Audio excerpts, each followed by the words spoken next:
Donc, aujourd'hui, nous terminons le chapitre 6 de Matthieu. Et donc, un petit rappel de ce qu'on a vu dans le chapitre. Il est divisé en deux. La première partie, de 1 à 18, on a examiné la piété des enfants de Dieu. Et la dernière portion, les versets 19 à 34, il est question de comment les enfants de Dieu vivent dans le monde présent comme des citoyens des cieux. On n'est plus de ce monde, mais on doit encore vivre dans le monde. Alors, comment on fait ça? Et on a vu, entre autres, deux dangers qui nous accompagnent dans cette réalité d'être des cieux et en même temps vivre sur la terre. Donc, le danger des convoitises mondaines, dans les versets 19 à 24, où le Seigneur donc, nous invite à amasser nos trésors au bon endroit et les bons trésors. Et on a vu par la suite la question des inquiétudes, de l'anxiété qui part du verset 25 jusqu'à la fin du chapitre, verset 34. Alors aujourd'hui, la portion d'Écriture touche encore aux inquiétudes que l'on a dans la vie présente sur Terre, mais nous l'aborderons plutôt comme un résumé de deux manières de vivre dans le monde. Vivre comme les païens ou vivre comme des chrétiens. Et donc, c'est une continuité des inquiétudes, mais qui va se centraliser davantage donc, sur une comparaison entre ces deux façons de vivre que le Seigneur nous décrit. Et donc, si on vit comme des chrétiens, bien, on devrait s'en tirer mieux en ce qui a trait aux inquiétudes. Alors, je vous invite à vous lever pour la lecture de la parole de notre Seigneur. Matthieu 6, versets 31 à 34. Ne vous inquiétez donc point, et ne dites pas, que mangerons-nous, que boirons-nous, de quoi serons-nous vêtus? Car toutes ces choses, ce sont les païens qui les recherchent. Votre Père céleste sait que vous en avez besoin. Cherchez premièrement le royaume et la justice de Dieu, et toutes ces choses vous seront données par-dessus. Ne vous inquiétez donc pas du lendemain, car le lendemain aura soin de lui-même. À chaque jour suffit sa peine. Prions.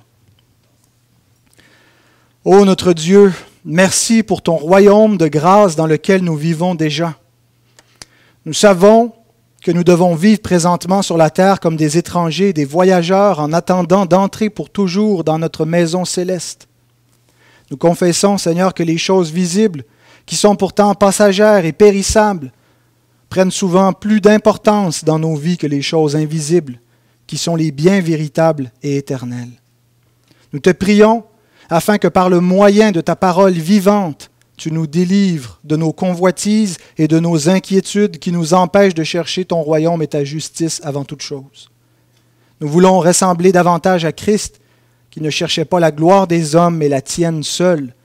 Et c'est en vertu de sa personne, par ses mérites, que nous te prions. Amen. Puis vous rasseoir. Roger, est-ce que je peux avoir un verre d'eau, s'il te plaît?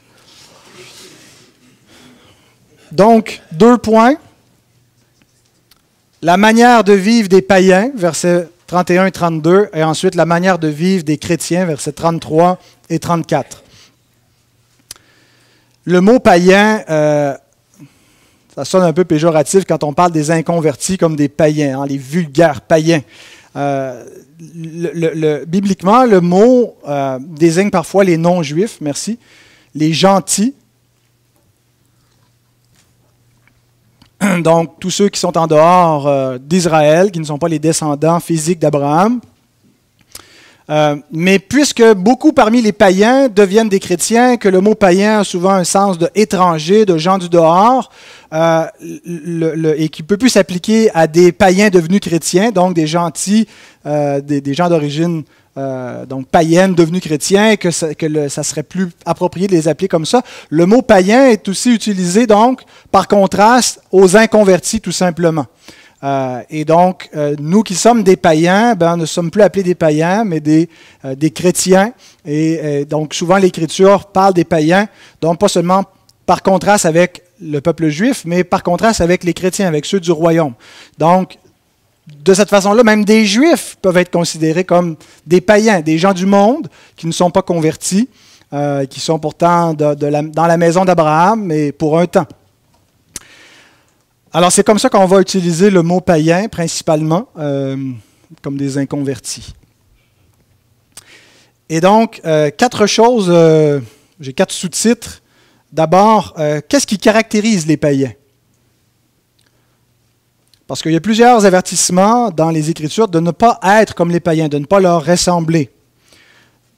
Et même dans le chapitre 6, Jésus nous a donné leur exemple, l'exemple des païens, vous vous souvenez peut-être, au début du chapitre 6, et il nous a dit de ne pas ressembler à ça dans la manière de prier. Voilà. Parce qu'ils prient de manière superstitieuse. Toute leur approche de la divinité, leur approche de Dieu, n'est pas fondée sur la révélation et sur une foi biblique, mais sur des croyances qui ont des origines douteuses et qui ne sont pas la vérité. Donc, ça les amène à prier de manière superstitieuse. Il dit au verset 7, « En priant, ne multipliez pas de vaines paroles comme les païens, qui s'imaginent qu'à force de paroles, ils seront exaucés. » Donc, les païens, c'est des gens qui ne suivent pas la parole de Dieu pour adorer Dieu, croire en lui, dont la foi, les croyances ne sont pas définies par la vérité révélée dans les Saintes Écritures. Et qui, par conséquent, donc, ont une approche fausse de tout ce qui a trait à la spiritualité, à la religion. Ailleurs, l'Écriture nous dit que les païens vivent dans les passions de la chair. Paul nous écrit, 1 Thessaloniciens 4, versets 4 et 5, « Que chacun de vous sache posséder son corps dans la sainteté et l'honnêteté, sans vous livrer à une convoitise passionnée, comme font les païens qui ne connaissent pas Dieu. » Donc, au niveau de la conduite morale, il y a un gros contraste entre les païens et les chrétiens. Paul dit que nous ne devons plus être semblables à ceux qui vivent dans les convoitises de la chair, qui sont soumis à toutes sortes de passions, toutes sortes d'appétits, de désirs, de convoitises, et qui les amènent à ne pas vivre dans la sainteté ni l'honnêteté, parce qu'ils sont asservis donc à ces passions de la chair. Ailleurs, l'apôtre Pierre, cette fois, nous décrit à quoi ressemblent les païens, et il nous dit que quand il nous regarde, quand il regarde les chrétiens, il les trouve bizarres. Vos amis païens vous trouvent étranges. Et même, souvent, ils s'opposent aux enfants de Dieu, à leur manière de vivre.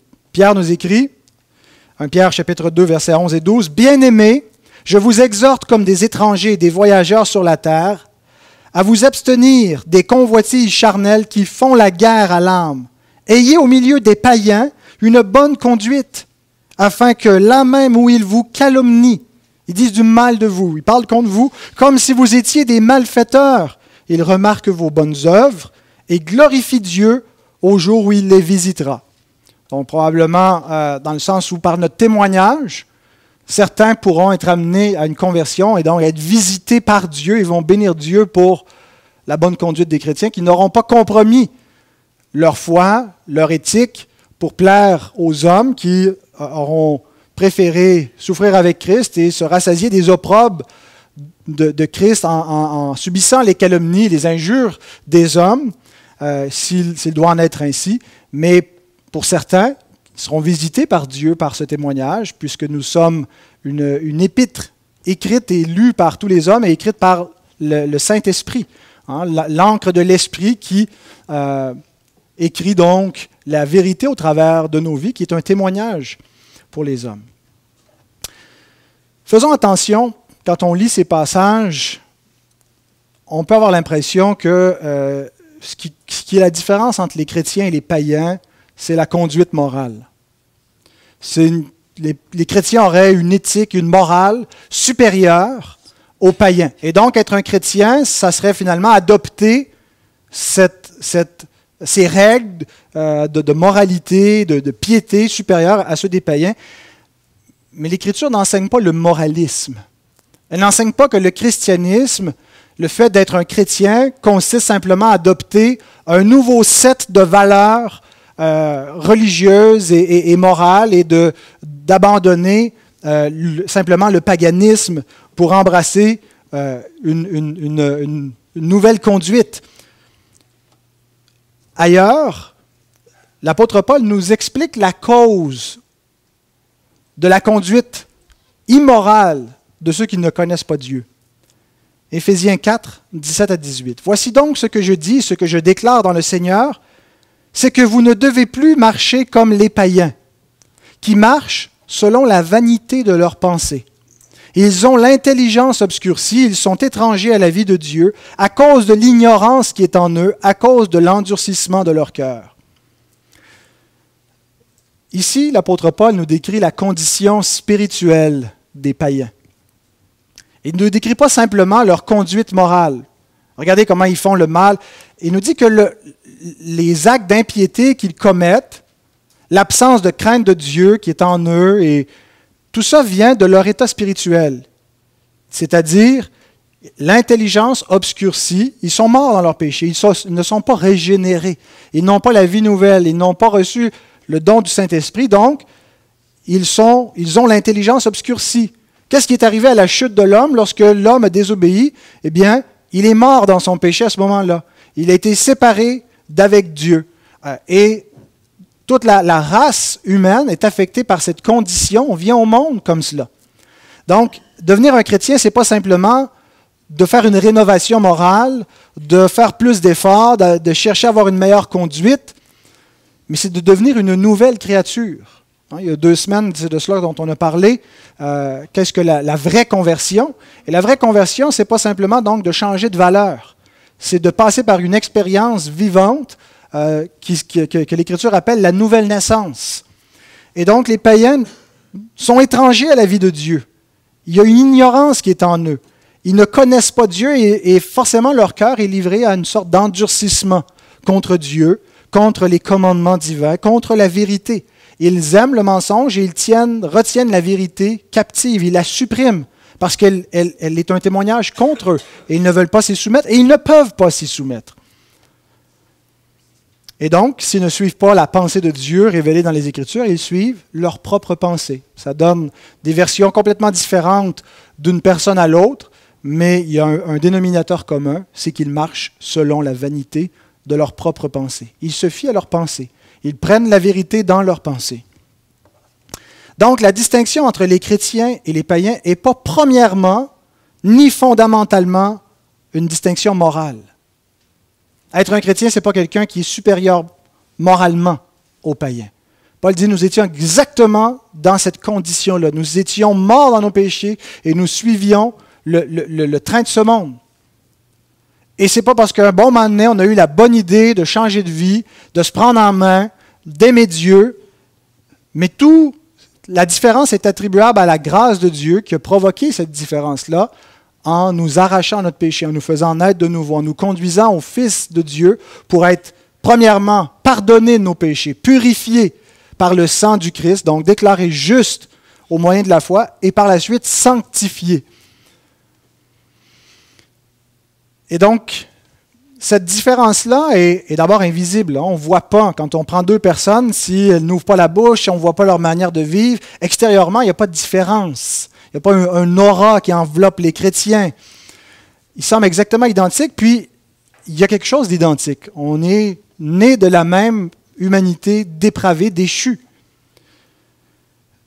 Mais cette régénération, cette nouvelle naissance va produire un fruit, va produire une évidence, une œuvre, une vie nouvelle qui va se manifester moralement, dans la façon qu'on pense, dans la façon qu'on parle, dans la façon qu'on agit.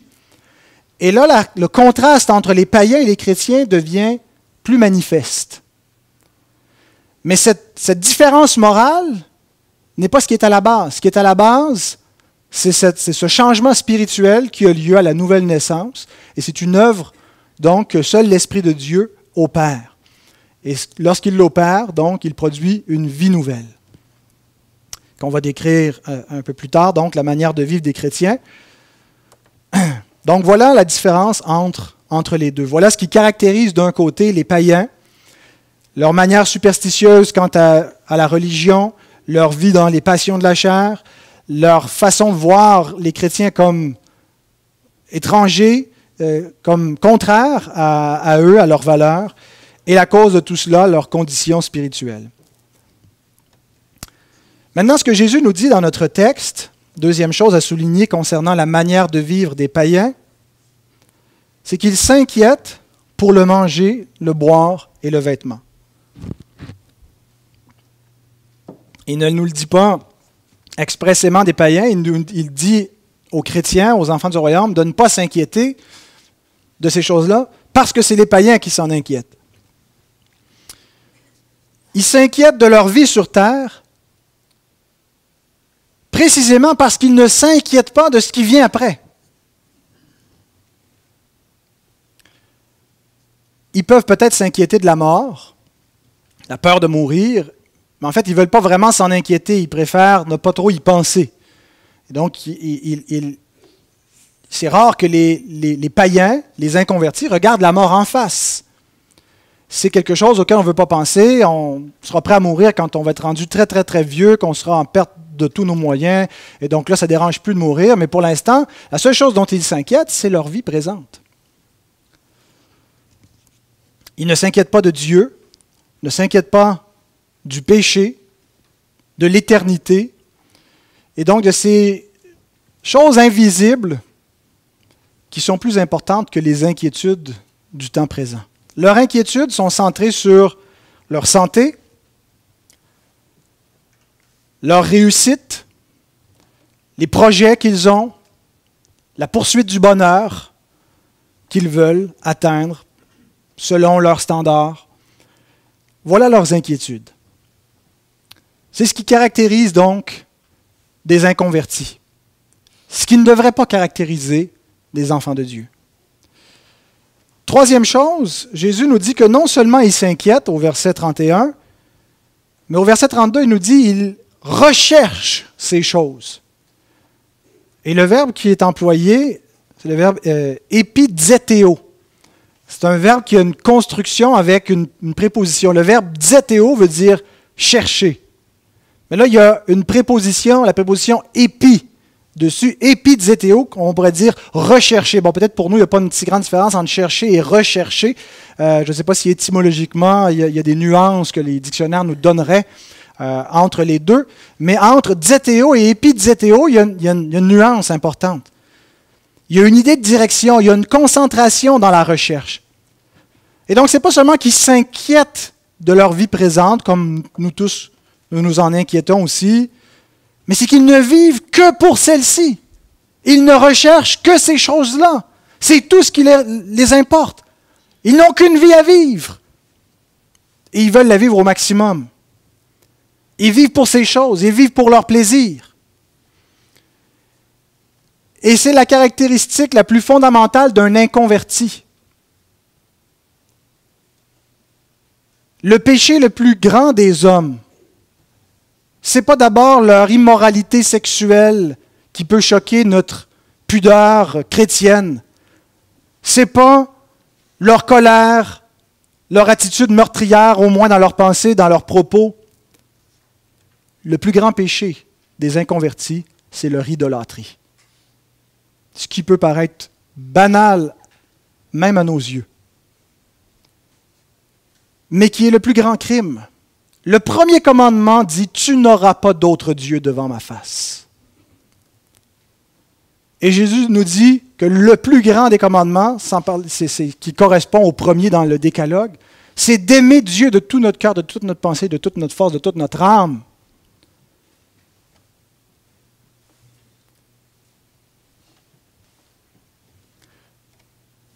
Toute la loi dépend de ce commandement-là. C'est parce qu'ils n'aiment pas Dieu.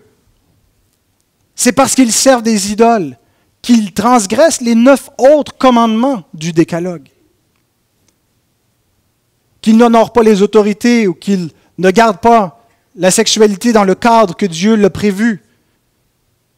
Qu'ils n'ont pas égard pour aimer leur prochain véritablement et qu'ils n'ont pas de souci de l'haïr. Se sentent justifiés de détester, parfois de mentir, parfois de dérober, sentant qu'ils prennent ce qui leur revient, qu'ils convoitent. Le péché mère qui engendre tous ces péchés fils et filles, c'est leur idolâtrie. Parce qu'ils ne servent pas Dieu, parce qu'ils ne connaissent pas Dieu, parce qu'ils ont rejeté Dieu, tout le reste suit. L'apôtre Paul nous décrit les païens comme aimant le plaisir plus que Dieu. L'idole du plaisir. Le plaisir des sens. Le plaisir de l'assiette. Le plaisir de la chambre à coucher. Tous les plaisirs. Et l'Écriture n'est pas contre les plaisirs. C'est Dieu qui a mis le plaisir dans les choses qu'il a créées et qui nous les donne afin que nous en jouissions, que nous en profitions, que nous les aimions, que nous les savourions.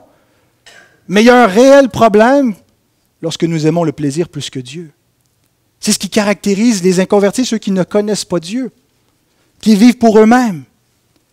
Paul nous les décrit encore dans Philippiens 3,19. Ils ont pour Dieu leur ventre. Ils mettent leur gloire dans ce qui fait leur honte. Ils ne pensent qu'aux choses de la terre. Ça peut prendre des formes différentes, dépendamment des inconvertis avec qui l'on traite. Chez certains, penser aux choses de la terre, c'est le matérialisme. Consommer. Le consumérisme, dit-on. Donc, avoir des objets, et plus grandes maisons, ou des bébelles, des 4 roues, des bateaux, des voyages. Et ils vivent pour ça. Des événements, des fêtes. Ils ne pensent qu'aux choses de la terre. Pour d'autres, c'est l'apparence. Ils recherchent la beauté, ils veulent attirer les regards, ils veulent avoir un beau physique, une belle garde-robe. Ils ne vivent que pour cela. Ils se délectent lorsqu'ils attirent les compliments et les regards. Pour d'autres, c'est la fausse religion. Trouver refuge dans le yin-yang, des équilibres, peu importe. Une religion qui correspond à leur sens réprouvé. Et donc, vous pouvez énumérer la liste que vous voulez. Ce qui caractérise les inconvertis, c'est qu'ils vivent pour eux. Leur Dieu, c'est eux. Ils se font des dieux, toutes sortes de dieux, sont polythéistes. Et donc, quand on regarde quelqu'un qui mène relativement une bonne vie selon les standards humains, on peut avoir l'impression qu'il est pratiquement innocent à l'égard de la loi de Dieu, qu'il est une bonne personne, paie ses taxes, semble avoir un bon voisinage, est une personne agréable de commerce, honnête, travaillant, élève des enfants. Une personne inconvertie est une personne qui a rejeté Dieu, est une personne qui est hostile contre Dieu. Son hostilité ne va peut-être pas prendre les proportions aussi graves que celles des meurtriers qu'on emprisonne dans notre société. Mais Dieu voit au-delà des actions. Dieu sonde les cœurs. Et Dieu voit qu'un cœur qui l'a rejeté est exactement le même cœur que ceux qui manifestent leur criminalité par les gestes les plus évidents, les plus effroyables. Vos parents inconvertis, vos amis inconvertis, vos enfants inconvertis, vos frères, vos sœurs, vos employés, vos collègues inconvertis sont des rebelles hostiles à Dieu, qui se sont fait des faux dieux. Ils sont peut-être innocents à vos yeux, sont peut-être innocents à leurs propres yeux. Ils ne comprennent pas comment Dieu pourrait leur en vouloir, sont tellement de bonnes personnes. C'est une fausse lecture que nous faisons, teintée par le libéralisme de notre culture ambiante, l'humanisme de notre culture ambiante. Mais c'est une mauvaise analyse spirituelle de la condition de l'homme, qui est un idolâtre et qui est gravement coupable de l'idolâtrie.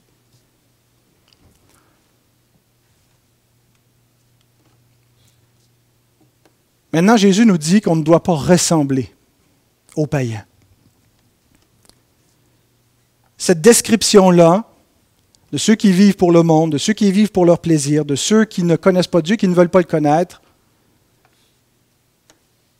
qui fixent eux-mêmes les standards, qui vont eux-mêmes déclarer leur propre décalage, leur propre commandement. Jésus dit, vous ne devez pas ressembler à cela.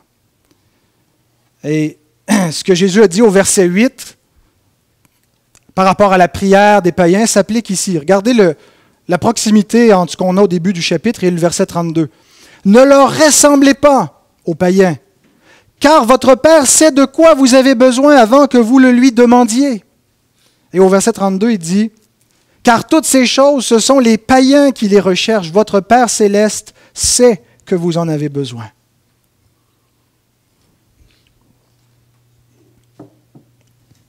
2 fois, la même raison nous est donnée pour ne pas ressembler aux païens. Et la cause que le Seigneur nous donne, ce n'est pas nous. Ce n'est pas nous. Il ne dit pas, vous êtes vraiment différents. On doit être différents, mais pourquoi? À cause de notre Père. Ce qui fait la différence, c'est notre Père. Dans les 2 cas, ne leur ressemblez pas, car votre Père sait de quoi vous avez besoin. Essayez pas de manipuler Dieu dans vos prières, puis tomber dans une manière païenne de prier. Ayez une bonne théologie. Comprenez qui est votre Père. Oubliez vos instincts païens que vous avez hérités par une nature corrompue depuis que la chute de l'homme est arrivée. Maintenant, vous avez une nature nouvelle parce que vous avez un Père nouveau, vous avez été adopté, vous n'avez plus pour père le diable. Et vous ne devez plus désirer accomplir les désirs de ce Père, mais ceux de votre Père céleste. Au verset 32, « Toutes ces choses, ce sont les païens qui les recherchent. Votre Père céleste sait que vous en avez besoin. » 2 fois, c'est la même réponse. Dans la façon dont on prie, notre Père sait de quoi on a besoin avant même qu'on ouvre la bouche. Et pourquoi on ne doit pas rechercher tout cela? Parce que notre Père connaît nos besoins. On n'a pas besoin de s'inquiéter de notre vie sur terre et de nous mettre dans une recherche effrénée comme font les païens de notre bonheur terrestre et de ne penser qu'à ça et de ne vivre que pour cela. On peut souffrir, on peut prendre les commandements de Dieu, renoncer à nous-mêmes, prendre notre croix et suivre Christ, sachant qu'on ne sera pas malheureux. Pourquoi? Parce que notre Père connaît nos besoins. Et il est notre Père, il veut notre bien. Daniel Doriani, un commentateur biblique, écrit ceci. « Jésus ne nous interdit pas de nous inquiéter à propos de nos corps parce que ceux-ci seraient sans importance, mais parce qu'il s'occupe d'eux lui-même. » La raison pourquoi on ne doit pas nourrir ces inquiétudes, pas parce que c'est banal, c'est sans importance, vous ne devriez pas vous inquiéter de ça, ça n'a aucune importance. Non, ce sont des choses importantes, mais on ne doit pas s'en inquiéter parce que notre Père s'en inquiète pour nous. S'en inquiéter révèle un manque de foi, forcément. On ne peut pas s'inquiéter de tout ça, vivre comme les païens, rechercher assidûment tout ce que les païens recherchent, sans qu'il y ait un manque de foi qui en soit la cause. Et un manque de foi est toujours accompagné d'un manque d'obéissance. Parce qu'on croit peu, on obéit peu. Quand on croit beaucoup, on obéit beaucoup. Le manque de foi, l'absence de foi, c'est ce qui caractérise la manière de vivre de ceux qui n'ont pas la foi, de ceux qui sont athéos, sans Dieu, qui ne connaissent pas Dieu, ils n'ont pas la foi en lui. Et donc, toute leur vie procède de cette absence du Notre Père, mon Père, la foi en lui. Ils ne vivent pas comme des gens qui ont la foi en Dieu, qui s'attendent à lui. Alors même si nous ne sommes plus des païens, il y a un danger pour nous, mes frères et sœurs, de vivre comme des païens. C'est le point de l'exhortation. Jésus ne nous dirait pas cela s'il n'y avait aucun risque pour nous. On est régénérés, on a le Saint-Esprit, rien à craindre, c'est fini, la vie comme des païens. Si nous sommes honnêtes, frères et sœurs, reconnaissons que ce qui caractérise les païens nous caractérise encore. Être un chrétien, ce n'est pas être encore glorifié. C'est être en chemin, c'est être entre les deux. Une nouvelle nature, il y a un extra qui a été ajouté, mais il y a encore la vieille nature qui se corrompt dans ses convoitises. On n'est plus appelé à vivre selon cette nature-là, mais elle est encore là.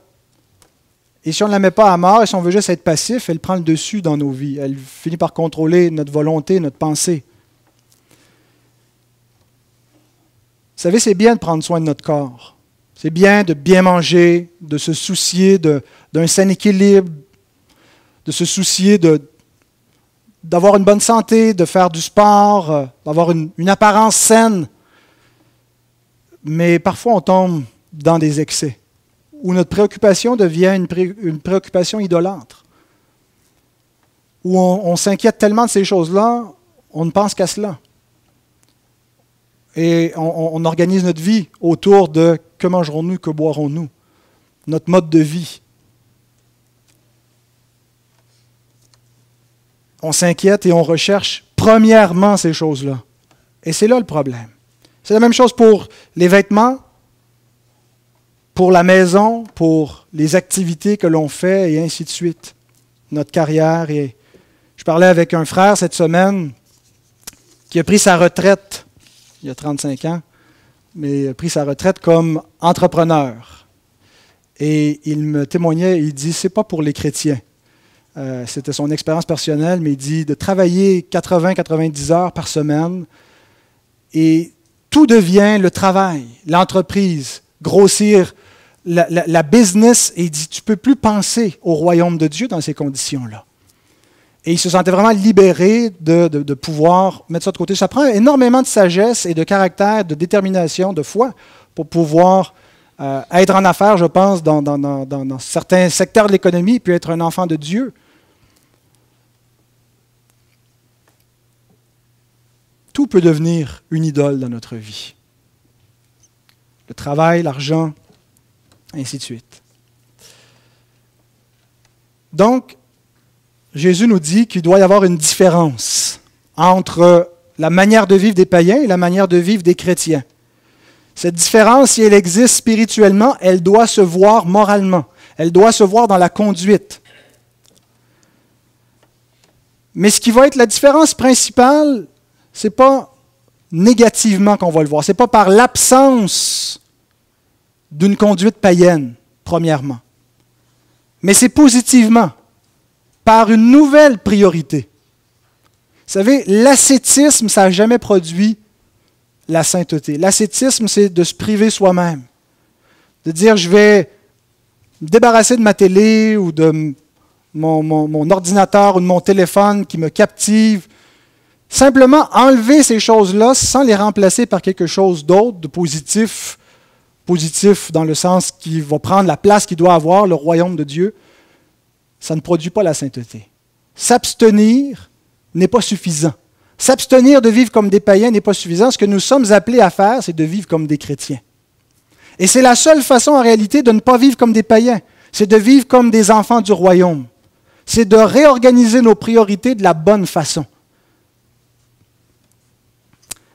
Alors maintenant, notre deuxième point, la manière de vivre des chrétiens, qui nous est décrit au verset 33 et 34. « Cherchez premièrement le royaume et la justice de Dieu, et toutes ces choses vous seront données par-dessus. Ne vous inquiétez donc pas du lendemain, car le lendemain aura soin de lui-même, à chaque jour suffit sa peine. »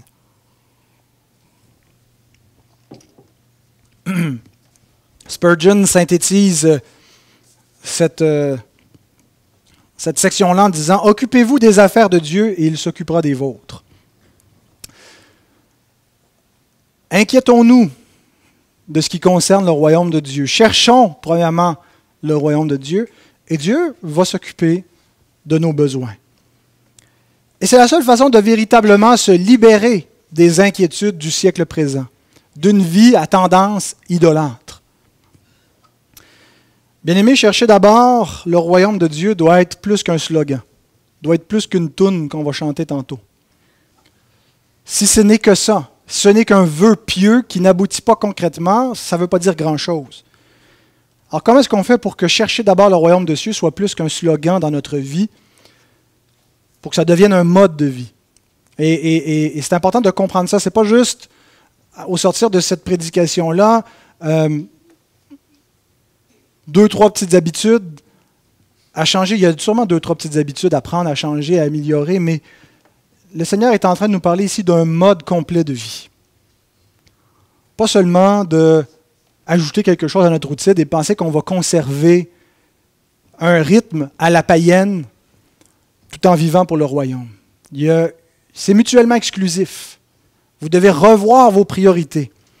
Et quelqu'un avait déjà donné cette illustration-là, justement à la rentrée scolaire, ça tombe bien, un professeur qui commence sa classe, prend une grosse jarre, la place sur son bureau, et il dit « Je voudrais vous enseigner par une illustration. » Alors il commence par mettre des grosses pierres dans sa jarre. Est-ce que la jarre est pleine?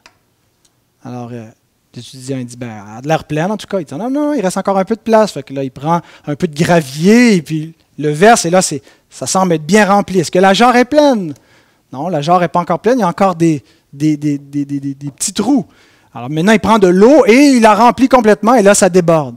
Alors, quelle est la leçon à tirer de cela?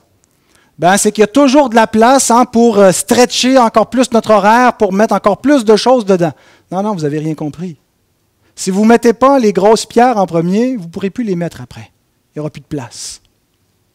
Si vous ne mettez pas le royaume de Dieu en premier dans votre vie, qu'on reconnaît théoriquement être plus important, être une plus grande priorité que n'importe quelle autre priorité de la vie présente, on ne sera pas capable de le mettre après une fois que la jarre va être remplie, il n'y aura plus de place. Et il y a une seule chose à faire, c'est de la vider puis de recommencer, de réorganiser notre vie, de revoir notre mode de vie. Donc, comment on fait ça, mettre le royaume de Dieu en premier?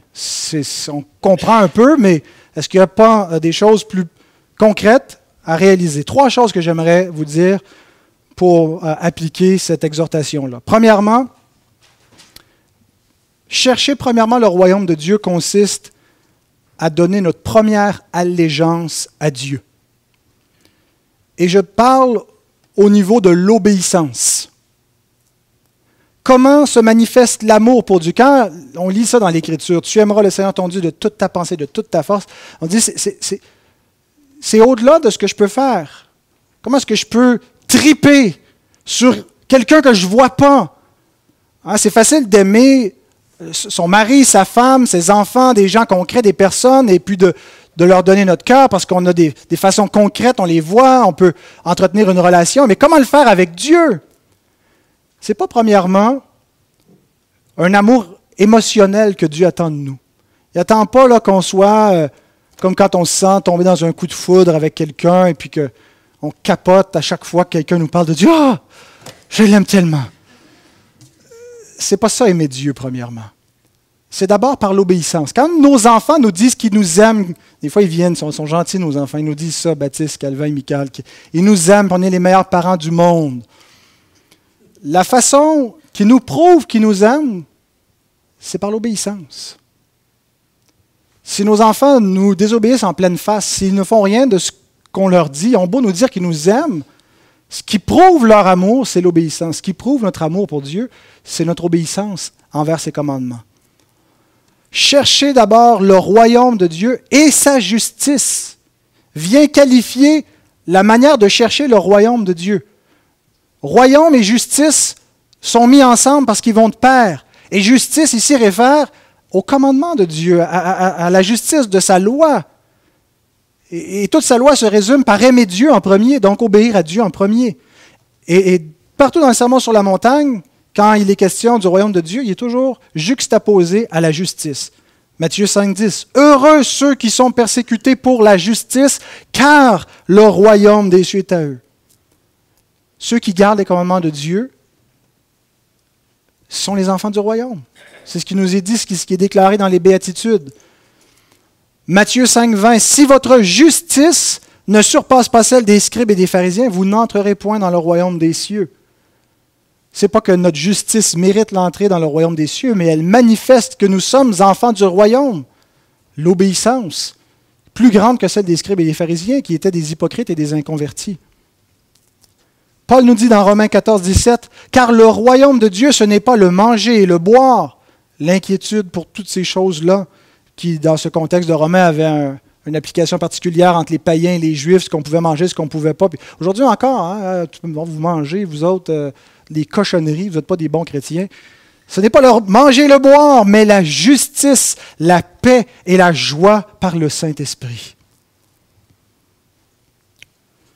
Donc, les enfants de Dieu doivent leur première allégeance à Dieu.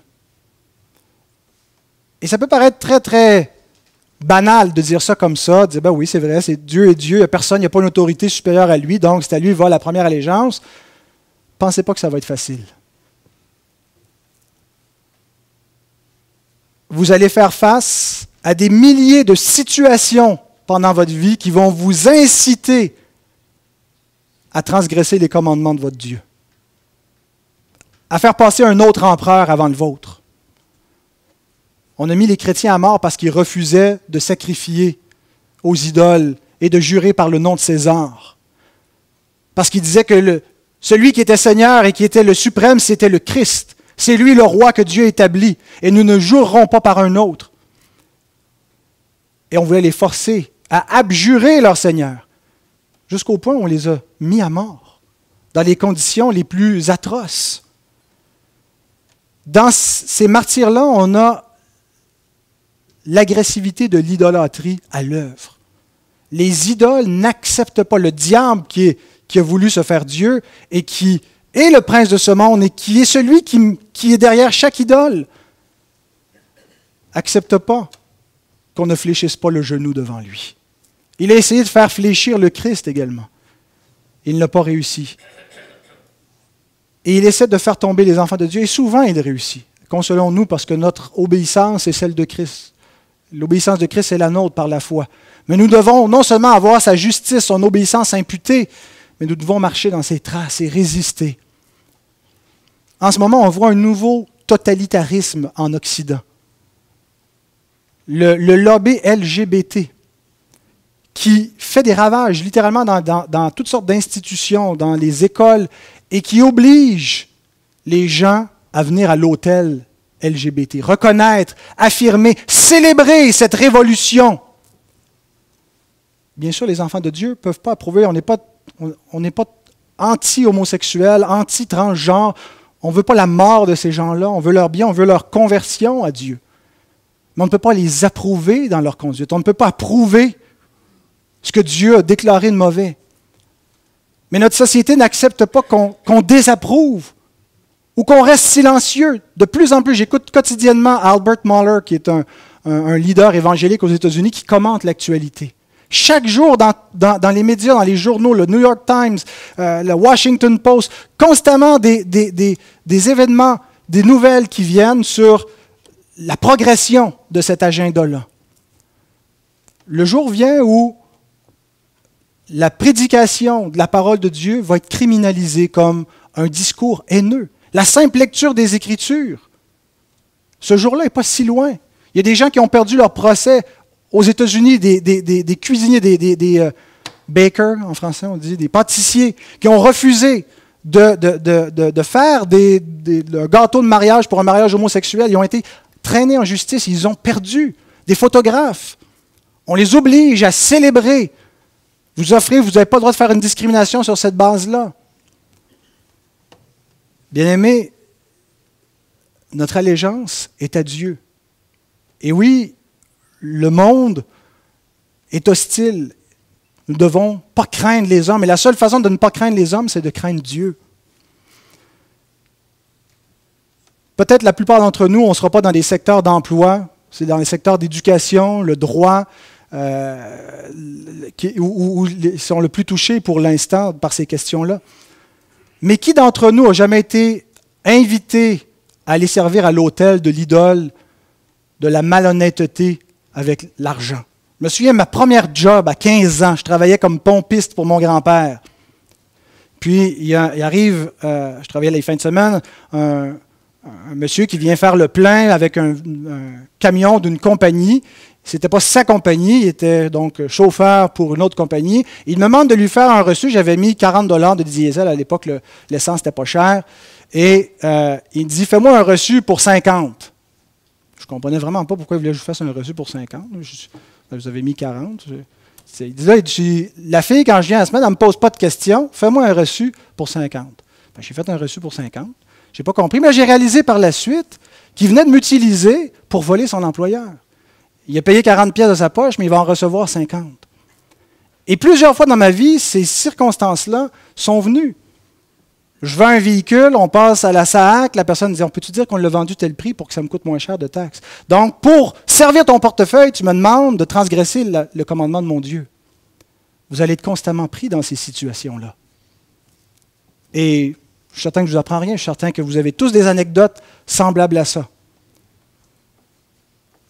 Chercher premièrement le royaume de Dieu, c'est de donner notre allégeance premièrement à Dieu. Et ce n'est pas toujours les autres qui vont nous amener, qui vont nous mettre de la pression pour servir les idoles. C'est nous-mêmes souvent. Les dépendances qu'on se développe soi-même qui volent le temps. Des fois, c'est pas il y a des dépendances qui peuvent paraître anodines. J'ai été dépendant pendant peut-être 2 semaines de Angry Birds. Bon, Angry Birds, on s'en fout. Hein, c'est pas immoral de jouer Angry Birds, de garocher des têtes de cochons sur des oiseaux sur des cochons. Mais en réalité, quand les choses finissent par nous enlever notre contrôle, la liberté de notre temps, le temps qui devrait être consacré ailleurs, ça devient un péché. Quand nos divertissements, quand Facebook, quand la télévision, quand le travail prend plus de temps, plus d'importance que Dieu, on ne donne pas la première allégeance à Dieu. Donc, chercher le royaume de Dieu, c'est d'abord obéir. Deuxième chose, d'abord, j'ai un verset à vous lire en lien avec ça. Luc 6, 46. « Pourquoi m'appelez-vous Seigneur, Seigneur, et ne faites-vous pas ce que je dis? » Rappelons-nous ça constamment. Et mes frères, mes sœurs, je ne vous prêche pas le perfectionnisme. Nous sommes des chrétiens réformés, nous croyons à un réalisme, nous croyons à la sanctification. Ce qui veut dire que toute notre vie, nous allons combattre notre lâcheté, notre paresse, notre manque de guts, notre peur des hommes, notre amour du monde. Ça ne sera jamais réglé une fois pour toutes. On va toujours avoir besoin de ce genre de discours pour se sentir un peu coupable, pour se flageller l'ardeur de l'obéissance et du zèle pour servir Dieu, parce que c'est ça la sanctification. Et donc, marchons dans la sanctification sans laquelle nul ne verra le Seigneur. Deuxième façon de chercher le royaume de Dieu et sa justice, c'est de prioriser le bien spirituel sur les autres biens.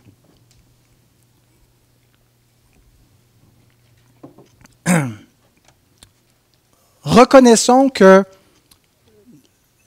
notre communion avec Dieu, notre vie spirituelle, elle est plus importante que toute autre chose, que notre mariage, que notre santé, que notre carrière. Parce que le reste de notre vie en dépend. Ça ne veut pas dire qu'on va nécessairement passer plus d'heures dans la semaine à prier, à lire la Bible qu'à aller travailler. Ce n'est pas du tout ça. Mais comprenons que le bien-être de notre travail, la qualité de notre travail, l'honnêteté de notre travail dépend de notre communion avec Dieu. Priorisons notre vie spirituelle et ne la sacrifions pas à l'autel du travail. Sacrifions des heures de travail s'il faut pour avoir du temps pour être en communion avec Dieu. Et c'est le point de toutes ces choses vous seront données par-dessus. Mettez ça en premier, tout le reste en dépend, tout le reste va suivre. Réorganisez vos priorités. Dans la vie de nos enfants, ce qui est le plus important, ce n'est pas que vos enfants soient heureux, qu'il y ait des belles habiletés sportives, que vos enfants aient des amis, qu'ils réussissent bien à l'école. Ça, c'est souvent une idole, la réussite scolaire, qu'on met par-dessus tout. Les enfants sont obligés de venir à l'église, mais on leur permet, s'ils ont un devoir vraiment important à faire, de ne pas venir. On leur enseigne, et beaucoup de parents enseignent sans s'en rendre compte, placent des idoles dans la vie de leurs enfants. Dieu est vraiment le plus important, mais il y a des raisons où tu peux transgresser ses commandements, par exemple le jour du Seigneur et la Sainte Convocation, si il y a une obligation sportive ou autre. Et nous leur enseignons le même exemple, pas seulement en le faisant dans leur vie, mais par notre propre vie. Cherchons premièrement leur salut. Dieu va les sauver par des moyens de grâce, en les évangélisant et en ayant un discours cohérent. Beaucoup de ceux de ma génération ont fui l'Église, ont déserté, on leur a présenté un salut assez cheap. Tu acceptes Jésus, c'est réglé, tu es sauvé. Fais ce que tu veux. Tu as accepté Jésus. On ne le dit pas comme ça, mais ça revient à ça. Dans nos amitiés, il faut prioriser le bien spirituel sur les autres biens. C'est bien d'avoir des amis, c'est bien. Il y a toutes sortes de choses qu'on s'apporte mutuellement dans nos amitiés. Mais soyons importés par-dessus tout de leur apporter Christ, de les conduire à Christ. Si ce n'est pas du tout dans notre tête, si on ne pense pas à ça, on ne vise pas cela, je sais que ce n'est pas toujours facile. On ne veut pas avoir l'air des gens qui frappent toujours sur la tête des gens avec une morale chrétienne. Que Dieu nous donne de la sagesse, du doigté. Mais prions pour des opportunités, pour des façons de témoigner. Cherchons le salut de nos amis. C'est ça, chercher premièrement le royaume de Dieu. Et entretenons des amitiés dans le Seigneur, dans la famille de Dieu. Alors, toutes ces choses se font concrètement, chercher le bien spirituel en premier dans notre vie, par toutes sortes d'autres choix. La personne qu'on va marier, le choix d'une église.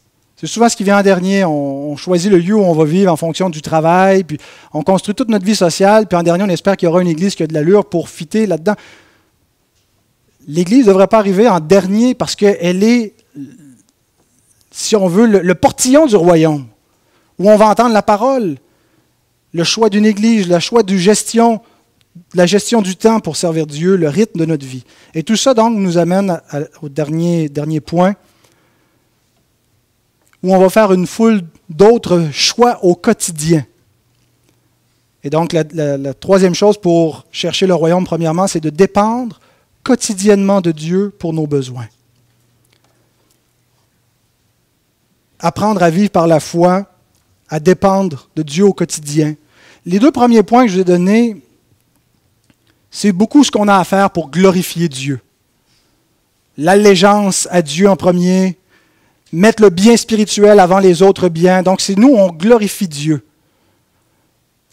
Et nous devons vivre comme des gens qui veulent glorifier Dieu, mais il y a aussi un autre aspect de la vie chrétienne qu'on néglige parfois, c'est de jouir de Dieu, de se réjouir, de goûter, de recevoir quelque chose de lui, et donc de dépendre de lui. Et c'est la première question du petit catéchisme de Westminster, qui dit quel est the chief end of man, la raison suprême de l'homme, ou le bien suprême de l'homme. Et le bien suprême de l'homme, c'est de glorifier Dieu et de se réjouir en lui éternellement, pour toujours. Apprendre à dépendre de Dieu quotidiennement pour nos besoins, ça veut dire se réjouir en Dieu quotidiennement. On a appris à prier, notre Père, donne-nous aujourd'hui notre pain quotidien. Et si Jésus nous dit, toutes ces choses vous seront données. Apprenez dans tous les petits détails de votre vie à réaliser que c'est Dieu qui vous les donne. Il vous les donne même quand on idolâtre, même quand on désobéit. C'est lui qui continue à prendre soin de nous malgré tout cela. Apprenons à le recevoir de sa main, à le remercier pour cela, à se réjouir, à avoir confiance en lui. Ne vous inquiétez donc pas du lendemain. Parce que quand on dépend de Dieu, quand on a confiance en lui, qu'on a foi en lui, qu'on dépend de lui, le lendemain aura soin de lui-même. À chaque jour suffit sa peine. Le rythme de la vie pour les enfants du royaume, c'est un rythme quotidien. Ce n'est pas un temps où on fait juste projeter notre vie dans le futur puis on court toujours après notre futur. Ah, j'ai hâte d'être à la retraite. Ah, j'ai hâte d'avoir 20 ans. J'ai hâte de chez mes parents. J'ai hâte d'être marié. Et on ne vit que dans le futur. Mais le futur, ça n'existe pas. Le futur, ça va être le présent quand on va être rendu. C'est maintenant et c'est aujourd'hui. C'est aujourd'hui le jour du salut. C'est aujourd'hui qu'on est en communion avec Dieu. Et c'est maintenant qu'on doit dépendre de lui et avoir confiance en lui, être en communion avec lui. Ne remettons pas plus tard la consécration qui devrait suivre cette exhortation. C'est aujourd'hui. Et pour ça, utilisons les moyens de grâce ordinaires que Dieu nous a donnés. En étant fidèles à un culte d'adoration en Église, moyen de grâce par excellence, où la présence spéciale de Dieu est au milieu de nous. La lecture quotidienne des Écritures, la prière, la communion fraternelle, il n'y a rien qui peut remplacer cela. Que Dieu bénisse sa parole. Nous allons passer à la table du Seigneur.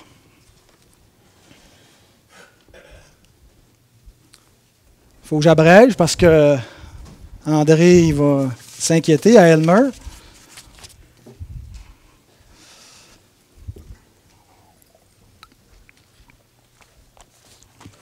Alors ça aussi, c'est un moyen de grâce. Qui dit à tous ceux qui viennent à la table, vous êtes en communion avec Christ. Oui, votre vie est imparfaite. Vous êtes encore des pécheurs. Mais en restant en communion avec Christ, son sang vous purifie de tout péché. Vous êtes gardés en communion et vous êtes transformés pour devenir semblables à lui.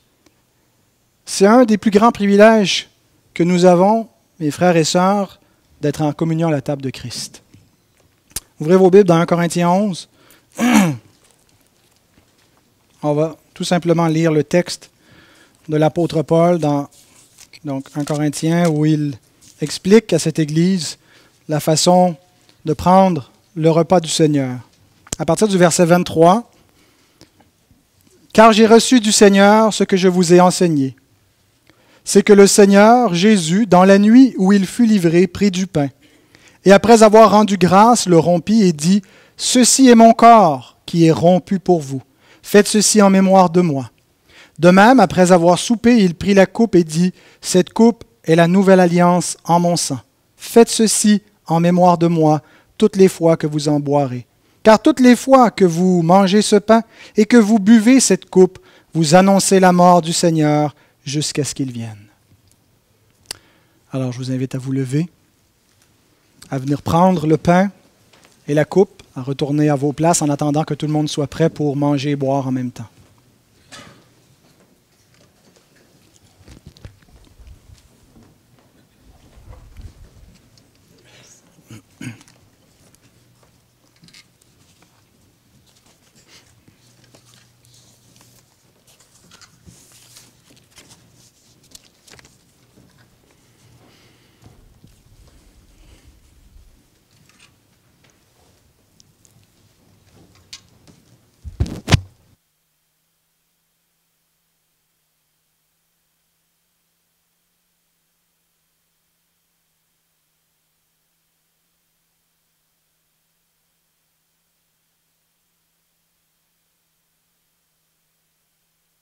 Approchez, vous êtes l'Église visible du Seigneur, le butin que l'Éternel a promis à son oint, qui manifestait concrètement, visiblement, que le sacrifice de Jésus n'a pas été en vain.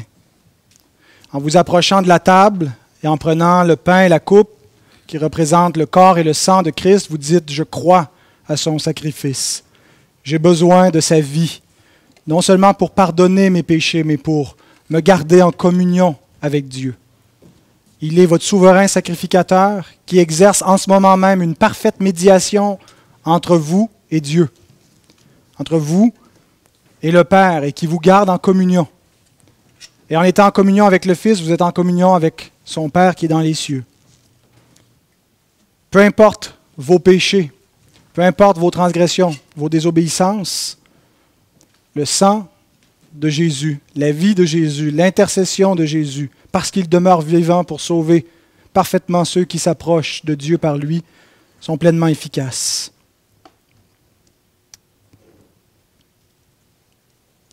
Après avoir rendu grâce, il rompit le pain et dit « Ceci est mon corps qui est rompu pour vous. Faites ceci en mémoire de moi. » Mangeons.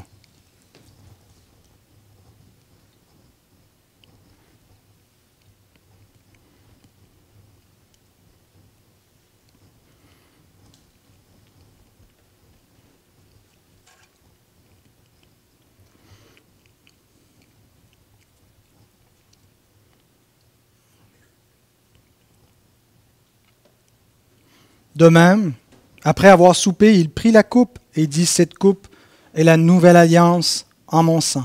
Faites ceci en mémoire de moi, toutes les fois que vous en boirez. » Buvons.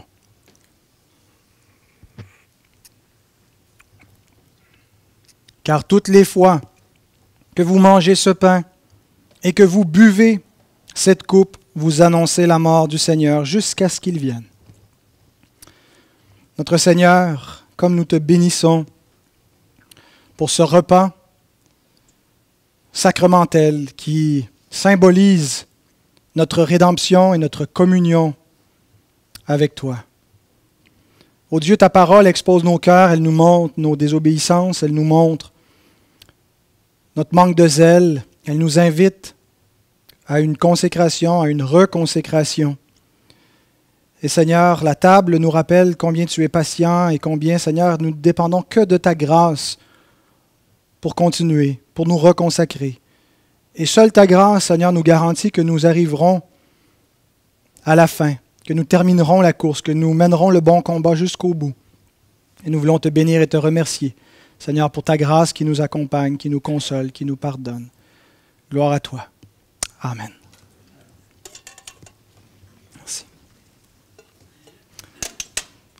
Que tu t'en occupes de le ramasser, merci. Alors, Roger, je te laisse ça entre les mains. Vous allez nous excuser. Ma famille et moi, nous devons quitter immédiatement pour nous rendre à Elmer. Et que le Seigneur vous bénisse. Et puis, on se revoit dimanche prochain.